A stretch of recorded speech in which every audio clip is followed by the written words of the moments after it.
It all started going wrong, where instead of talking about tangible benefits, stuff you can count, stuff you can measure, never mind the quality, feel the width.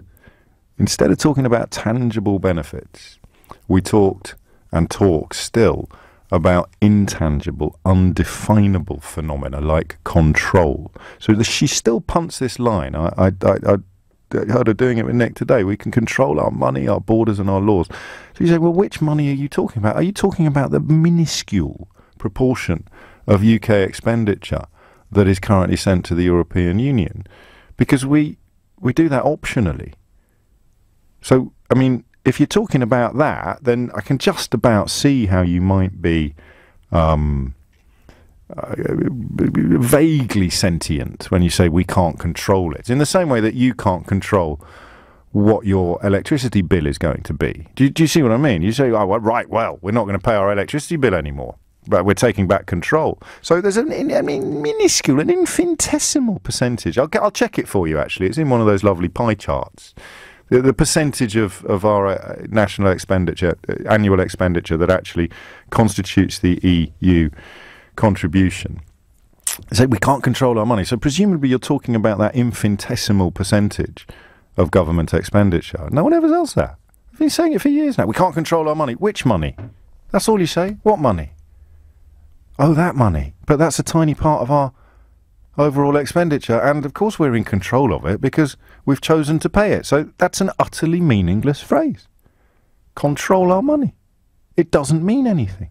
2.5 years later, they're still saying this stuff in public, and they're still getting away with it. We can't control our borders. What do you mean by that? Are you not aware of the European Union regulations that tell us precisely how we could control our borders if only we had chosen to? Are you conveniently forgetting that it was a choice by... I speak as someone who's got no problem with immigration, but if you are one of the people who thinks that's why your life's a bit rubbish, then fine. I've got respect for you today.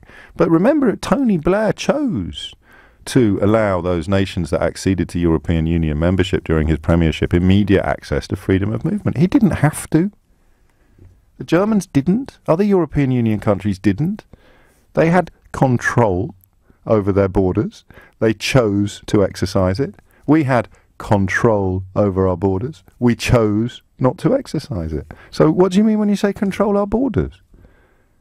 Oh. So control our money is meaningless. Control our borders is meaningless. Control our laws. Well, if we can't control our laws, why did the former editor of the Daily Mail spit his dummy out of his mouth at almost the speed of sound when High Court judges intervened on matters Brexit related? If we can't control our laws, how come people keep getting arrested and sent to jail? If we can't control our laws, then does that mean I can just go out and rob a bank this afternoon and I'll be absolutely fine? If we can't control our laws, or indeed our nation's destiny, how come we went to war in Iraq and France didn't, and yet we're both members of the European Union? So those three things, and this is where it was always going to lead, because we allowed tangible benefits to be ignored and intangible, undefined phenomena to take centre stage. So that phrase, we can't control, or we will be controlling our money, our borders and our laws, is the most meaningless Brexit slogan of all.